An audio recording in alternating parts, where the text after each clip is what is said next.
الحمد لله رب العالمين والصلاة والسلام على أشرف الأنبياء والمرسلين محمد وآله وصحبه أجمعين وبعد السلام عليكم ورحمة الله وبركاته. Louange à Allah subhanahu wa ta'ala, le Seigneur des mondes. Louange à Allah qui nous a créés, nous a fait des musulmans. Louange à Allah subhanahu wa ta'ala qui nous a donné la vie, qui nous a donné la santé, qui nous a permis de se réunir ce matin aussi pour parler de lui. Louange à Allah subhanahu wa ta'ala. Paix et salut sur le prophète Mohammed sallallahu alayhi wa sallam, sur sa famille, ses compagnons et tous ceux qui les ont convenablement suivis. Chers auditeurs de la 100.4, bienvenue dans votre émission Mimbarut Tawhid, la tribune de l'unicité. Émission qui vous parvient tous les lundis lorsqu'il est 9h passé de 10 minutes sur la 100.4. Mise en onde ici à Conakry, Mamadou Arguibousso, à Kindia Omar Kondé, à Pita Silla Abdoulaye, à Kouencherno Madjouba, côté internet Ba Omar Baïlo. Ici au micro Diallo Abdul Karim, une fois encore bienvenue. Nous sommes toujours avec notre cher Barbahari rahimahullah ta'ala à travers son document Sharh Sunnah commenté par notre cher Salih Fawzan hafidahullah ta'ala. Nous sommes au niveau du chapitre 169 de ce document, chapitre dans lequel Cheikh Barbahari nous dit وَمِنَ السُّنَّةِ أَلَّا تُطِيعَ أَحَدًا فِي مَعْصِيَةِ اللَّهِ وَلَا الْوَالِدَيْنِ وَالْخَلْقَ أَجْمَعِينَ لا طاعة لبشر في معصية الله ولا يحب عليه أحدا واكره ذلك كله لله تبارك وتعالى. Cheikh Barbahari dit dans ce chapitre, et parmi la sunna, c'est que tu n'obéisses jamais à celui qui t'ordonne de désobéir à Allah subhanahu wa ta'ala, ni aux parents, ni à quelconque autre personne, car il n'y a nulle obéissance dans la désobéissance à Allah subhanahu wa ta'ala. Et n'est jamais d'amour pour celui qui tend ou appelle à cela, déteste plutôt cela en cherchant la satisfaction d'Allah subhanahu wa ta'ala.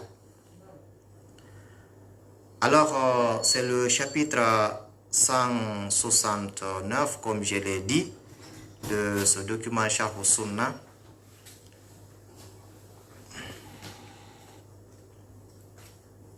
La lumière. Ici. Éteins.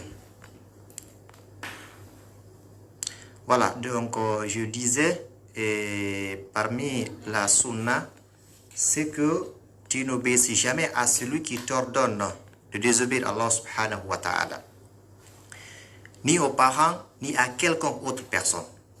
Car il n'y a nulle obéissance à une personne dans une désobéissance à Allah subhanahu wa ta'ala. Et n'est jamais d'amour pour celui qui tend ou appelle à cela, c'est-à-dire à la désobéissance à Allah subhanahu wa ta'ala. Déteste plutôt cela en cherchant la satisfaction d'Allah. Comme je l'ai dit, Cheikh Fawzan a commenté cette partie de la parole de Cheikh Barbahari. Il dit قوله ومن السنة ألا تطيع أحدا في معصية الله هذا أصل من أصول أهل السنة والجماعة أخذا من قوله صلى الله عليه وسلم لا طاعة لمخلوق في معصية الخالق. Le dire du Cheikh est parmi la sunna, c'est que tu n'obéisses jamais à celui qui t'ordonne la désobéissance à Allah. Ceci est un fondement. هذا أصل من أصول أهل السنة والجماعة. Le fait de ne pas obéir à un ordre qui va à l'encontre des recommandations d'Allah subhanahu wa ta'ala est un fondement parmi les fondements des gens de la sunna et du consensus. Le messager d'Allah sallallahu alayhi wa sallam nous a dit La ta'ata li makhluqin fi ma'asiyatil khaliq. Il dit nulle obéissance à une créature dans la désobéissance du Créateur, c'est-à-dire au Créateur. C'est-à-dire qu'on ne doit pas obéir à quiconque, quel que soit son rang, quel que soit son statut, quel que soit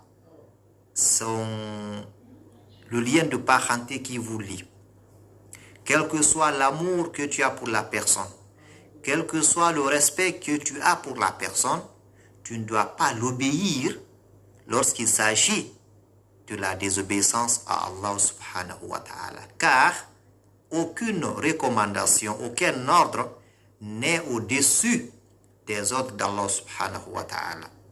Imagine, c'est Allah subhanahu wa ta'ala qui t'a créé. C'est Allah subhanahu wa ta'ala qui a créé l'endroit où tu vis. C'est Allah subhanahu wa ta'ala qui te donne la subsistance, le rizq, avec quoi tu vis. N'est-ce pas?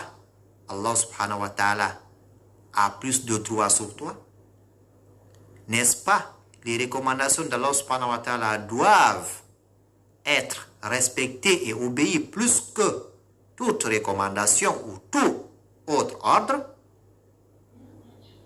Donc, parmi les fondements des gens de la sunna et du consensus, il y a le fait de ne pas obéir, de ne pas accepter un ordre lorsqu'il va à l'encontre du Coran et de la sunna. Quel que soit l'ordonnateur. Donc, le messager d'Allah sallallahu alayhi wa sallam nous a dit « Innama ta'atu fil ma'aruf » L'obéissance, c'est dans le bien. Lorsque l'ordre est une désobéissance à Allah subhanahu wa ta'ala, il va sans dire que toi, musulman, qui crois en Allah, qui crois en son messager, qui croit en ses livres, qui croit en ses prophètes, qui croit au jour dernier et qui croit au destin, tu ne dois pas accepter cet ordre. Tu ne dois pas l'appliquer. Celui donc qui ordonne à la désobéissance à Allah subhanahu wa ta'ala ne doit pas être obéi. Même s'il est le plus proche. C'est-à-dire même s'il est le père, même s'il est la mère, même s'il est le chef, le dirigeant. Car nul n'a le droit d'ordonner à la désobéissance d'Allah subhanahu wa ta'ala. Nul n'a le droit d'ordonner, de donner un ordre qui va à l'encontre des ordres, des recommandations d'Allah subhanahu wa ta'ala. Quel que soit ton rang social, quel que soit ton poste, quel que soit, tu ne dois pas dire à une personne de faire un acte qui va à l'encontre des recommandations d'Allah. Et si tu n'as pas ce droit, c'est que quand tu donnes l'ordre, on ne doit pas t'obéir à cela. Car toi-même, tu aurais désobéi à Allah subhanahu wa ta'ala en recommandant une chose interdite par Allah subhanahu wa ta'ala.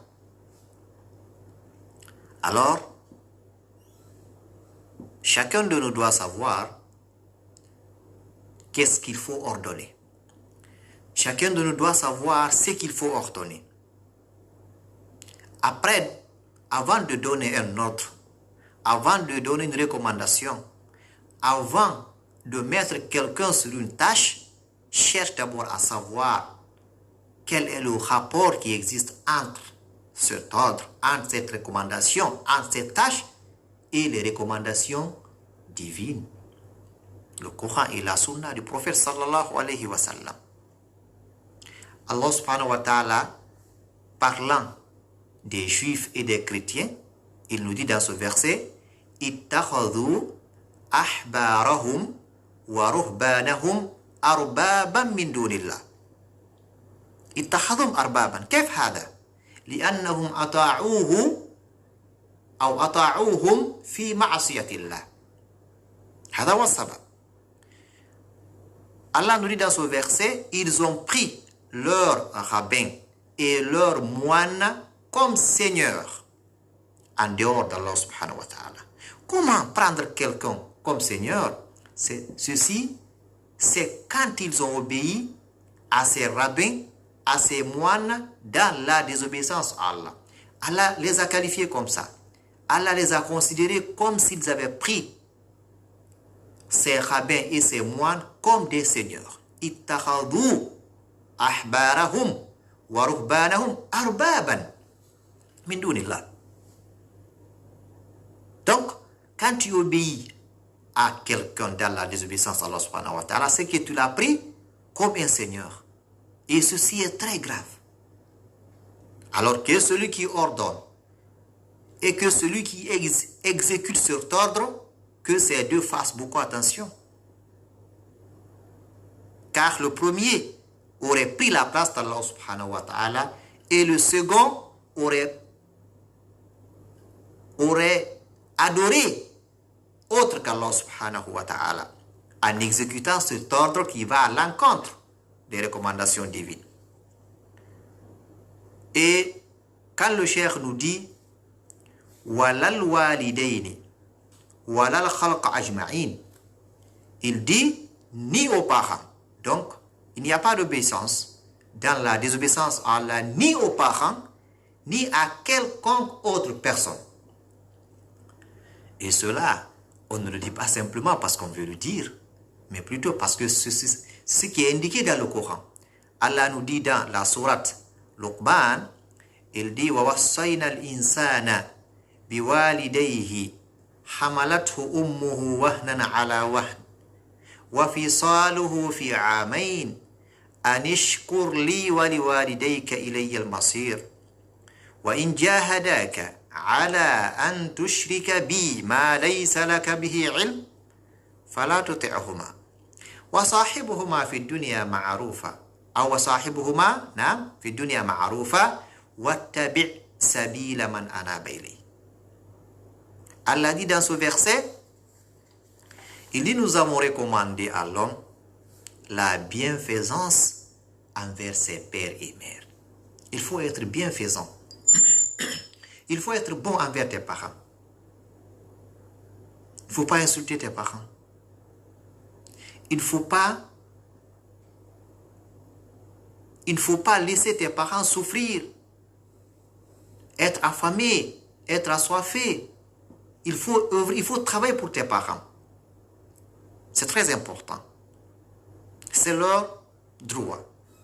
C'est une recommandation divine. Allah dit, nous avons recommandé à l'homme la bienfaisance envers ses parents. Être bienfaisant envers ses parents est l'exécution d'une recommandation divine. Est une adoration. C'est une adoration. Car l'adoration, c'est quoi? C'est ce qu'Allah subhanahu wa ta'ala aime, agrée, accepte. Comme l'a dit Cheikh al-Islam Ibn Taymiyyah dans sa définition de al-ibada. Donc, le fait d'être bienfaisant envers ses parents est une adoration. C'est une manière d'adorer Allah subhanahu wa ta'ala en appliquant cette recommandation. Allah nous a rappelé ce que ses parents-là nous ont fait. Il dit sa mère l'a porté, subissant pour lui peine sur peine 9 mois de grossesse. Elle est en train de choisir qu'est-ce qu'il faut manger. Des fois, elle mange des nourritures que toi, tu ne peux pas manger actuellement. Des choses amères. Mais elle accepte tout ça. Elle perd son appétit. Elle ne dort pas. Elle est fatiguée. Elle vomit. Tout ce que vous savez concernant une femme qui est en état de famine. À cause de toi. Allah subhanahu wa ta'ala est en train de nous rappeler cela. Sache que aujourd'hui tu es chef. Aujourd'hui tu es riche. Aujourd'hui tu es savant. Aujourd'hui tu es jeune, tu as la force. Mais réfléchis bien. D'où tu viens? Tu viens d'un ventre, d'une femme qui a souffert à cause de toi durant 9 mois. Elle perd tout. Elle perd le sommeil. Elle perd l'appétit. Elle perd le goût. Elle perd tout à cause de toi. 9 mois. D'ailleurs, pour certains, plus quelques jours à cause de toi. Allah dit d'être bienfaisant envers ces parents-là. Il dit son sevrage a lieu à 2 ans. Durant 2 ans, tu es en train de te nourrir du lait de cette dame, de cette maman. Tu fais tout sur elle. Elle accepte. Tu l'empêches de dormir. Après la grossesse, durant ces 2 ans de sevrage, tu es en train de l'empêcher beaucoup de choses. Elle accepte tout ça. Donc, Allah dit, sois reconnaissant envers moi. Moi, Allah subhanahu wa ta'ala, qui a créé tes parents, qui t'a créé aussi, qui a été, c'est-à-dire, qui vous a accordé ces subsistances. Il dit ainsi qu'envers tes parents. Alors sois reconnaissant envers Allah subhanahu wa ta'ala qui t'a créé. Lui en première position, parce que c'est lui qui t'a créé. Ensuite, il dit d'être reconnaissant envers tes parents. Un enfant ne doit pas désobéir à ses parents tant que cela ne va pas à l'encontre des ordres d'Allah subhanahu wa ta'ala, bien entendu.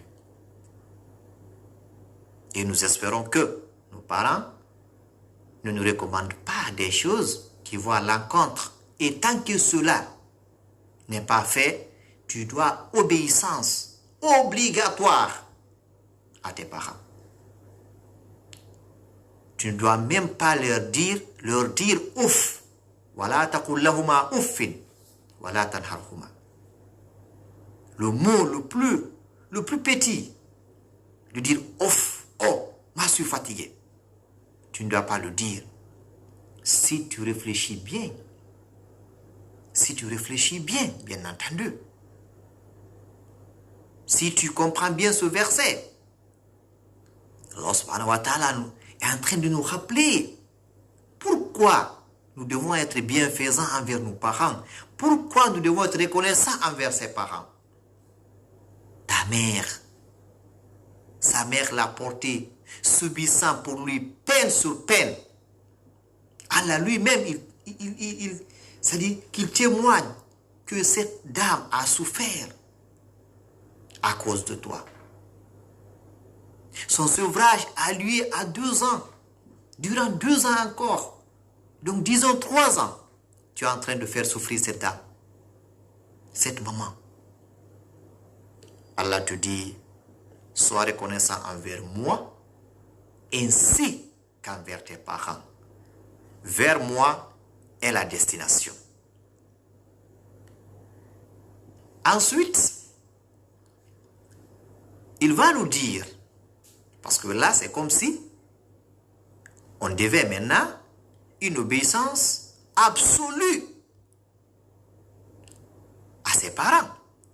C'est là qu'Allah subhanahu wa ta'ala va dire, et si tous deux, père et mère, te forcent à m'associer ceux dont tu n'as aucune connaissance, ceux dont tu n'as aucune science, lorsque ces deux, malgré que ta mère t'a porté, subsistant c'est-à-dire pour toi, peine sur peine, malgré que ton sevrage a lieu à 2 ans, malgré que ton père, ton papa, t'a financé, t'a nourri, malgré tout ça, ce sont des bienfaisances, ce sont des choses que nous devons reconnaître. Malgré tout ça, Allah subhanahu wa ta'ala qui nous a recommandé d'être bienfaisants envers ses 2 parents, Allah subhanahu wa ta'ala qui nous a dit d'être reconnaissant envers ses parents-là, lui-même il nous dit, si ces deux, père et mère, se hasardaient à t'ordonner à m'associer, ce dont tu n'as aucune science, il dit alors ne leur obéis pas. Dans ce sens, ne leur obéis pas, n'accepte pas. S'ils te disent de faire du shirk, s'ils te disent de faire du ma'asiyah, c'est-à-dire de commettre un péché, là, ce n'est pas leur droit. Ils n'ont pas ce degré. Ce n'est pas leur place. Alors, Allah dit clairement, dans ce cas, fala tuti'huma. C'est clair. Alors, ne leur obéis pas. Mais quelqu'un va dire, alors, comme ces parents-là, comme ils m'ont demandé d'associer Allah subhanahu wa ta'ala, ou bien ils m'ont demandé de pécher, donc, et là, Allah m'a dit de ne pas obéir, donc, je dois être désobéissant de façon absolue. Là aussi, Allah va intervenir. Il va compléter le verset. Il dit, mais reste avec eux ici-bas de façon convenable. Très important. Il dit, wa sahibahuma fid dunya ma'rufa. Donc tu n'as pas à dire, parce qu'ils m'ont ordonné à la désobéissance d'Allah, donc ces deux parents n'ont plus le droit d'obéissance de ma part. Je dois désobéir de façon absolue, c'est-à-dire de façon totale et permanente. Allah dit non. Dans ce qu'ils ont ordonné, dans ce qui va à l'encontre des ordres d'Allah subhanahu wa ta'ala, dans ce cas, tu ne dois pas obéir. Tu ne dois pas faire ce acte. Mais, وَصَاحِبُهُمَا فِي الدُّنْيَا مَعْرُوفًا. Reste avec eux ici-bas de façon convenable. Sache que ce sont tes parents. Il faut les nourrir s'ils ont faim. Il faut les habiller. Il faut les loger. Il faut venir au secours. Il faut les assister. Il faut travailler pour eux. Ce sont tes parents. Mais quand ils touchent à ta religion, quand ils veulent que tu abandonnes la voie d'Allah, la voie de son prophète, là, ils n'ont pas ce droit. Ils n'ont pas le droit d'être obéis dans ce cas. Parce que ils ont dépassé leurs limites. Ça, c'est pour Allah subhanahu wa ta'ala qui est au-dessus de tout, qui les a créés, qui t'a créé. Donc, vous devez tous, ensemble, accepter ce Seigneur. Vous devez ensemble obéir à ce Créateur. Mais s'il t'ordonne à la désobéissance, Allah te dit, la tuti'huma. Allah dit dans la sourate Al-Ankabut, un verset semblable à celui de Luqman, il dit وَوَصَّيْنَا الْإِنسَانَ بِوَالِدَيْهِ حُسْنًا وَإِنْ جَاهَدَاكَ لِتُشْرِكَ بِي مَا لَيْسَ لَكَ بِهِ عِلْمٌ فَلَا تُطِعْهُمَا إِلَيَّ مَرْجِعُكُمْ فَأُنَبِّئُكُمْ بِمَا كُنْتُمْ تَعْمَلُونَ. Il dit dans ce verset de la sourate Al-Ankabut, il dit, et nous avons enjoint à l'homme de bien traiter ses pères et mères. Et si ceux-ci te forcent à m'associer, ce dont tu n'as aucun savoir, alors ne leur obéis pas. Vers moi est votre retour, et alors je vous informerai de ce que vous faisiez. Dans ce verset, nous allons attirer l'attention sur deux points, ou sur trois points. Le premier point, Allah nous a recommandé, nous a enjoint de bien traiter nos parents. Tu vas voir certaines personnes qui sont en ville, qui ont des parents qui sont au village. qui ne s'occupe pas de ses parents, même les appeler au téléphone, c'est impossible. Allez voir comment ses parents vivent au village. Comment cette pauvre dame, cette vieille, prépare au village seule. Où est-ce qu'elle va pour chercher de l'eau? Comment elle vit? C'est pitoyable. Alors que son fils est en ville ici, il mange ce qu'il veut, il dort où il veut, il boit ce qu'il veut, il abandonne sa maman, il abandonne son papa. C'est dommage. C'est grave. Et sache que c'est une dette. Comment t'as dit, nous tout donne. Les dettes, c'est comme ça. Tu dois rembourser la dette. Alors, attends-toi à ce que tes fils fassent la même chose. Attends que tes fils te rejettent aussi. Attends que tes fils, t'abandonnent aussi. Alors, il n'est pas tard pour ceux qui ont des parents de veiller sur les parents, d'assister ses parents, d'aider ses parents. Si tu n'as pas le temps d'aller rester au village, parce que tu es occupé, parce que toi tu es chargé, tu as un agenda trop chargé, comme on le dit, tu n'as même pas la place de tes parents dans ton agenda. Si tu n'as pas ça, alors envoie ses parents, ils vont rester à côté de toi. Ils vont rester à côté de toi. Au moins là, après ton agenda trop chargé là, tu viendras au moins le reste du temps, tu vas consacrer ce temps-là pour tes parents aussi. Très important. Dans ce verset, nous allons tirer une autre leçon qui est, lorsque c'est des parents, malgré qu'ils sont tes parents, malgré qu'ils ont souffert à cause de toi, malgré, mais lorsqu'ils t'ordonnent à la désobéissance à Allah ou à son messager, là, il n'y a aucune obéissance. Là, tu n'acceptes pas. Dans ce cas, tu ne dois pas obéir. Deuxième leçon. Troisième leçon, Allah dit, vers moi est votre retour. Sachons que nous allons tous nous retourner vers Allah subhanahu wa ta'ala. Et alors, je vous informerai de ce que vous faisiez. Là, il n'a pas dit qu'il va nous demander. Il dit, فَأُنَبِّئُكُمْ بِمَا كُنْتُمْ تَعْمَلُونَ. Je vous informerai. Alors, que les gens fassent beaucoup attention. Nous ne cesserons de réitérer ce message. Allah subhanahu wa ta'ala va nous informer de ce que nous avons fait dans ce bas monde. Qu'Allah pardonne nos péchés. Qu'Allah nous fasse des gens qui rentrent chez lui propres, purs, sans péché.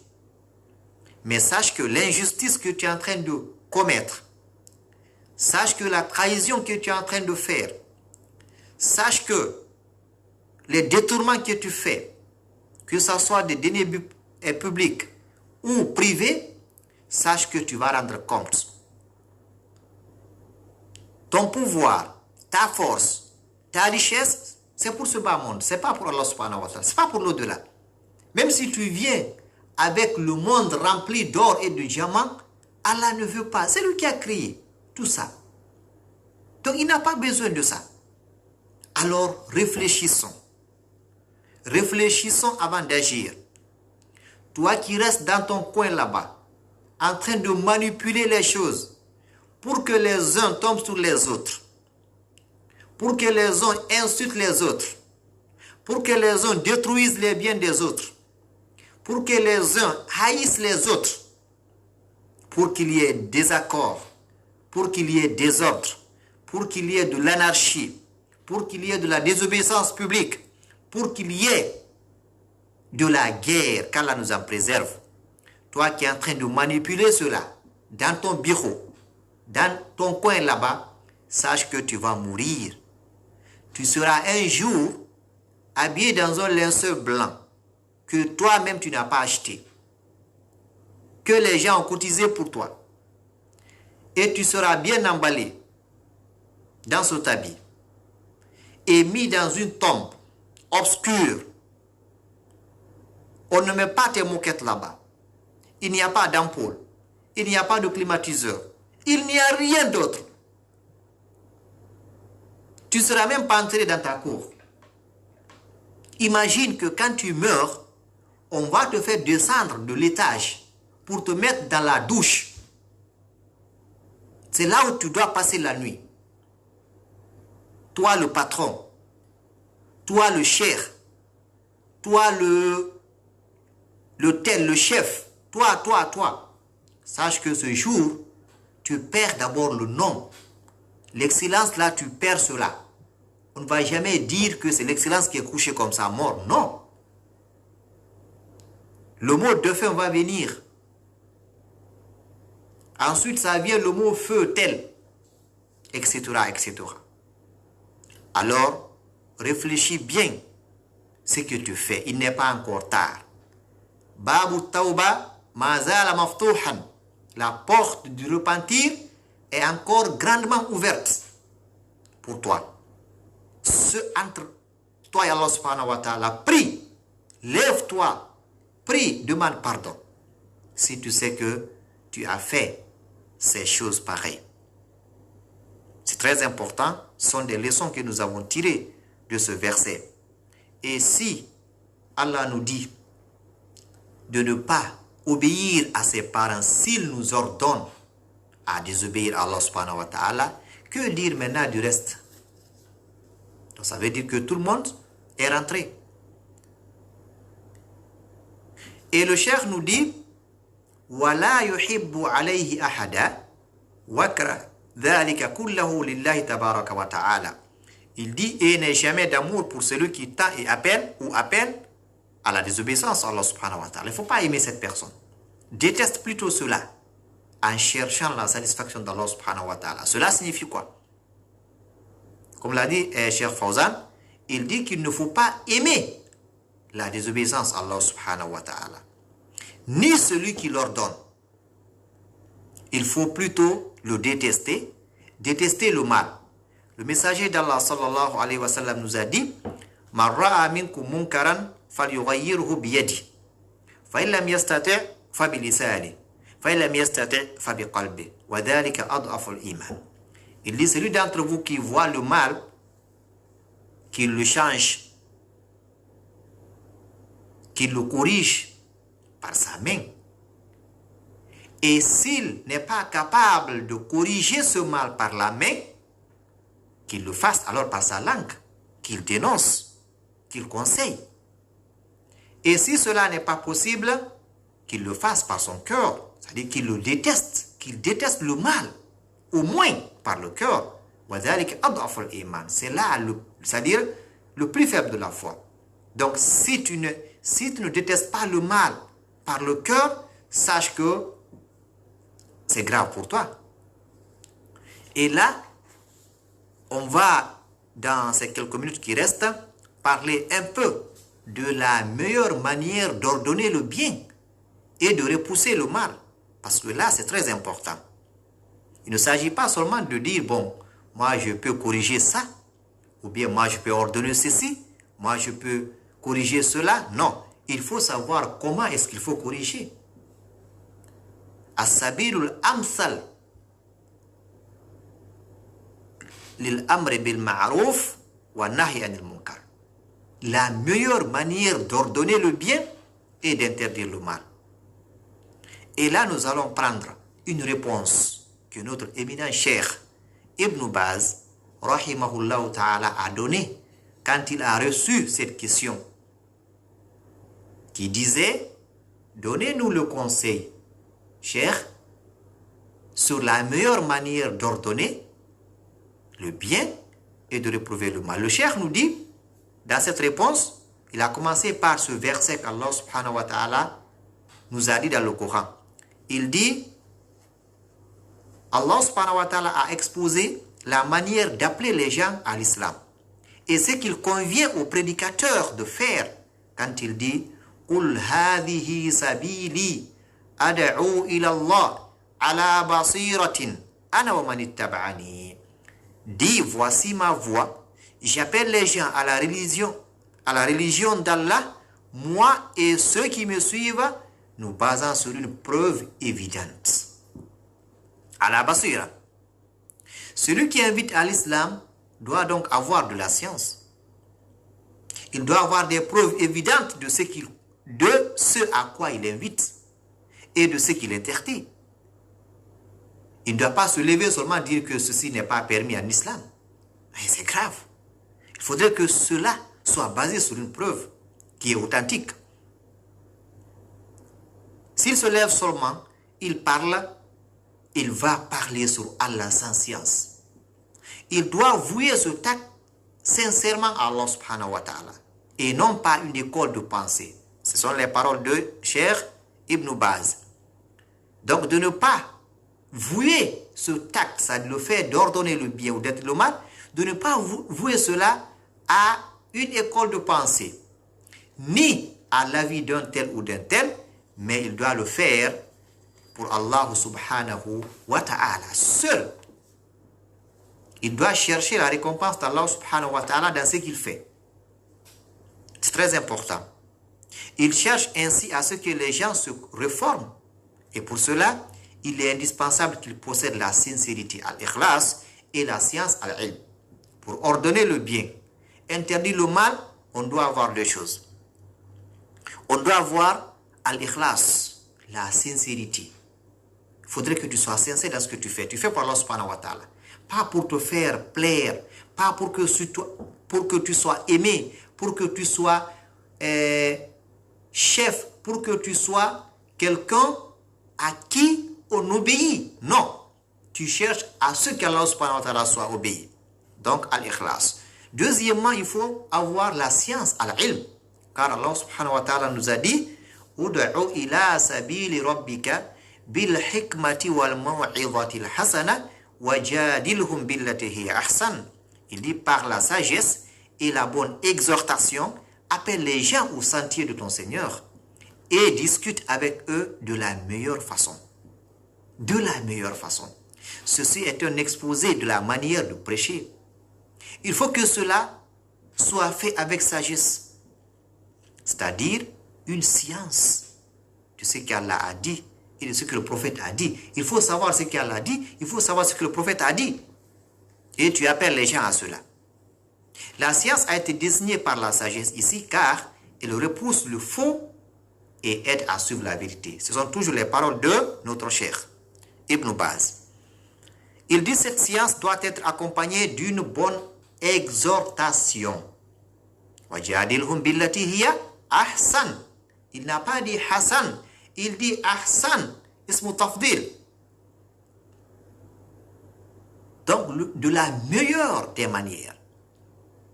Il faudrait que la discussion soit menée de la meilleure façon.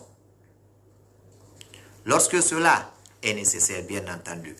Ensuite, le cheikh va continuer. Il dit, il faut la douceur. Il faut la douceur. Aline. Le prêcheur doit utiliser la douceur. Allah subhanahu wa ta'ala, s'adressant à son messager, a dit, il dit, c'est par quelque miséricorde de la part d'Allah que tu as été si doux envers eux. Mais si tu étais rude, au cœur dur, لو كنت فظا غليظ القلب لانفضوا من حولك. Si tu étais rude, au cœur dur, il dit, il se serait, c'est-à-dire que les compagnons, il se serait enfui de ton entourage. Allah subhanahu wa ta'ala a dit à Moussa et Haroun, lorsqu'il les a envoyés à Pharaon, il dit فَقُولَا لَهُ قَوْلًا لَيِّنًا لَعَلَّهُ يَتَذَكَّرُ أَوْ يَخْشَى. Il dit, puis parlez-lui, c'est-à-dire parlez à Pharaon avec douceur. Regardez, Allah subhanahu wa ta'ala, Pharaon qui a dit Ana rabbukumul a'la. Ana rabbukumul a'la. Je suis votre Seigneur suprême.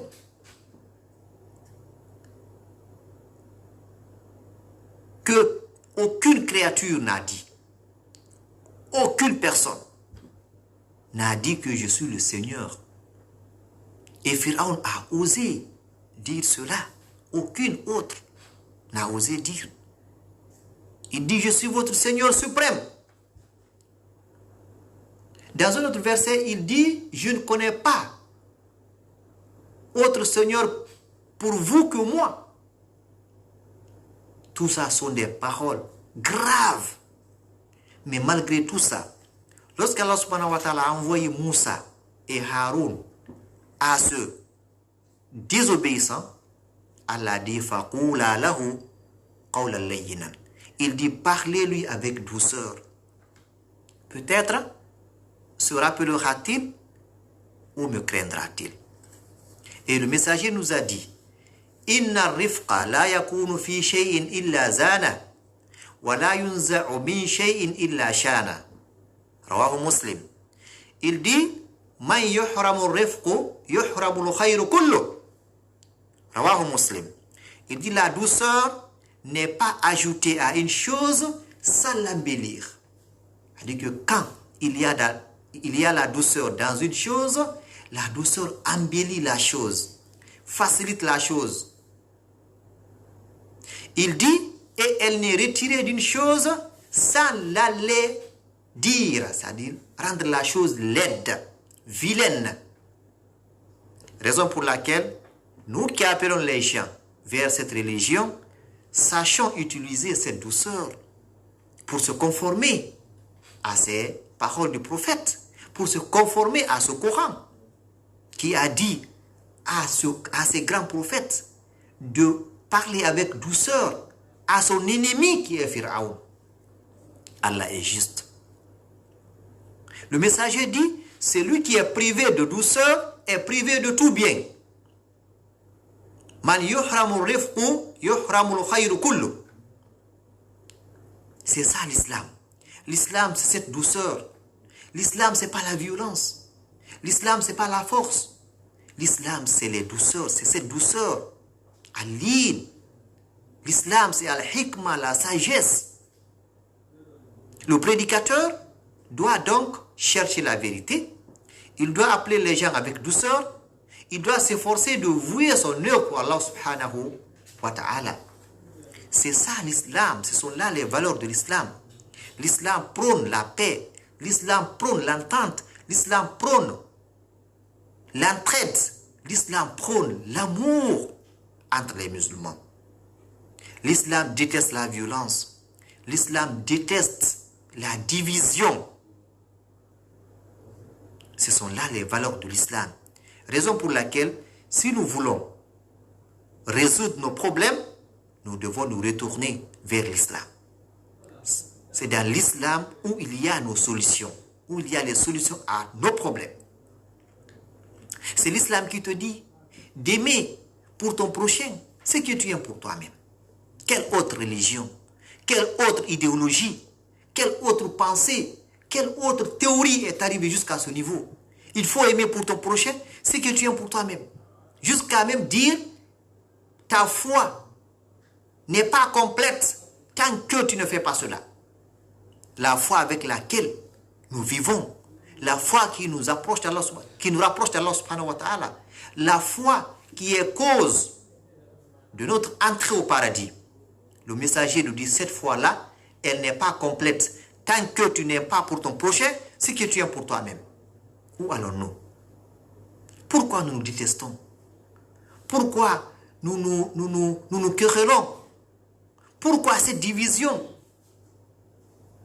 Vous les musulmans de mon pays et du monde entier, revenons au Coran, revenons à la Sunna, vivons comme le prophète et ses compagnons. Des gens qui s'aimaient. Vivons avec vérité, vivons avec amour, vivons avec endurance, vivons avec le pardon. Pardonnons-nous, c'est très important. Alors, comme je l'ai dit, vous êtes dans votre émission Mimbar al-Tawhid qui vous parvient tous les lundis lorsqu'il est 9h passé de 10 minutes. Nous sommes pratiquement pris par le temps, on n'a pas pu libérer l'antenne aujourd'hui. Mise en onde ici à Conakry, Mamadou Dianso, à Kindia Omar Kondé, à Peter Silla Abdullah et à Kwencherno Madjouba. Ici au micro, votre frère Diallo Abdul Karim. On se retrouve la semaine prochaine, Inch'Allah. Barakallahu fikum. Wassalamu alaikum wa rahmatullahi wa barakatuh.